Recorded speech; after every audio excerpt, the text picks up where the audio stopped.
नमस्कार साथीहरु, यो डोकोमा मकै बोकेर त्यो हस्ताक्षर गरेको देख्नु नि बुढी आमा। उहाँ पनि राष्ट्रिय स्वतन्त्र पार्टीको अभियानमा रविलाई सरकारले प्रतिशोध साधेको भन्दै हस्ताक्षर अभियानमा उहाँ पनि सहभागिता भएर हस्ताक्षर गर्नुभएको छ। मलाई एकदम खुसी लाग्यो। अहिले नेपालीको हरेक मान्छेको मुखमा के छ भन्दा नेपालमा शान्ति सुशासन चाहियो, त्यसको लागि कसले गर्छ, को योग्य छ भन्दा रवि लामिछानेको नाम आउँछ।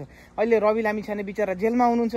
फेरि सबैजनाले भन्नु होला कति रविको बारेमा मात्र भुकेको, यो त रविकै झोले रहेछ भन्नुहुन्छ भने मैले कसमसे भन्छु, म कसमसे आजसम्म मैले राष्ट्रिय स्वतन्त्र पार्टीको मैले सदस्यता पनि लिएको छैन। र रवि लामिछानेलाई गएर हेर्यो केटे तेरो बारे यहाँ धेरै बोलो को भनेर सोध्नु भयो भने उहाँले मलाई चिन्दा पनि चिन्नुहुन्न। बस म त एउटा मैले भिडियो बनाउँदा हरेक कुरा भन्छु त। मैले कांग्रेसको पनि त मैले चाहिँ तपाईको डाक्टर सुनिल शर्माको भिडियो बनाएको राखेको हुन्छु। उहाँले कति राम्रो कुरा गर्नुहुन्छ, उहाँ मलाई एकदम मनपर्छ। तपाईको हर्कको कुरा गरिरहेको हुन्छु, बालनको कुरा गरिरहेको हुन्छु, धनगढी मेयर गोपाल हमालको कुरा गरिरहेको हुन्छु। म उहाँहरूको कामको झोले हो कि म त्यही भएर के भन्छु भने 84मा सबैजना आमा बुवा दाजुभाइ साथीहरू सबैजनाले राष्ट्रिय स्वतन्त्र पार्टीलाई एकचोटि मात्र जिताइदेऊ। केही गर्नु पर्दैन। हामी कुनै पार्टीसम्म नराम्रो हुने हेर्नुस्, हामी नेपाली सबैजना दाजुभाइ हो। दाजु पार्टी भनेर लड्ने झगडा गर्ने त्यो केही काम छैन। बास यति हो। आजसम्म हामीले यी सबै पार्टीको हेरियो आजसम्म हैन, एकचोटि घन्टीलाई एकचोटि मौका पनि दिनुपर्छ के। अनि हामीले के मौकै नदिने त्यसपछि 20-22 जनाले के गर्छन् बिचारा, कामै छैन नि त। त्यही भएर एउटा देशमा राम्रो लिडर आउनको लागि त्यसको लागि योग्य व्यक्ति भनेको रवि लामिछाने हो। हिजो पत्रकारिता क्षेत्रमा पनि तपाईको विदेशमा बेचिएका बेटी दिदी बहिनीहरूलाई नेपालमा ल्याएर उद्धार गर्नुभएको छ। हस्पिटल कति ठाउँमा दुर्लभ ठाउँमा गएर हस्पिटल बनाउनु भएको छ। धेरै दुखीलाई सहयोग गरेको मान्छे भएर रवि लामिछानेको मैले सपोर्ट गरे हो। र त्यही भएर हामी कुनै पार्टीसित हेर्नु नराम्रो नहुनु, पार्टी भनी दाजुभाइ लड्ने त्यस्तो काम नगरौँ। एकचोटि मोरेर जाने हो। बस जो आउँछ हाम्रो देशमा विकास गर्न सक्ने लिडर आउनु पर्यो। र त्यसको लागि मेरो लागि योग्य व्यक्ति भनेको रवि लामिछाने हो हैन। त्यही भएर हजुरहरूलाई मैले खालि यही विषयमा मात्रै बढी बोलो भन्नुहुन्छ भने म रविको झोले होइन, म बालेनको हर्कको कामप्रतिको झोले हो कि।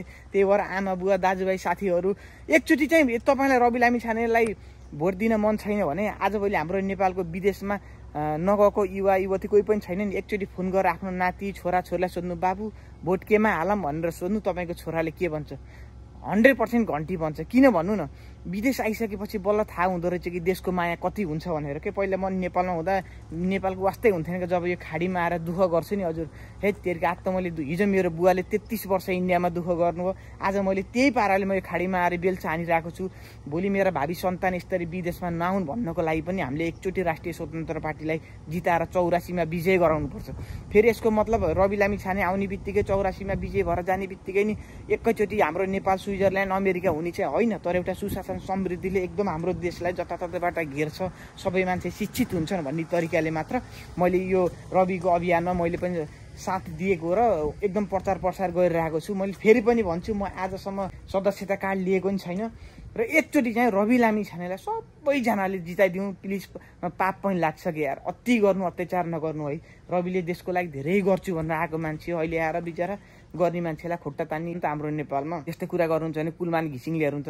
ल रवि त दोषी भयो मैले मान्थेँ। कुलमानले त हाम्रो नेपालको लोड सेडिङ हटाएको को भन्दाखेरि कुलमान हो नि त। बच्चालाई पनि थाहा छ कुलमानलाई किन हटाइयो त। अब तपाईँहरू आफै बुझ्नुहोस् यहाँदेखि, म धेरै बोल्दिनँ। बास यति हो, बिन्ती छ रवि लामिछानेलाई जस्तो चितवनबाट 54,000 मतले विजय गराइदिनु भयो नि चितवनवासी आमा बुवा दाजुभाइहरूले, धन्यवाद छ हजुरहरूलाई। नेपाल अधिराज्यभरिबाट 84मा घन्टी मात्र बजाइदिनुहोस् कि केही गर्नु पर्दैन। सब कोसिस झगडा नगरी नमिल्ने मासु भातमा कोही नबिगाउँ, देशको लागि सोचौँ है। ल जय घन्टी, जय रवि लामिछाने।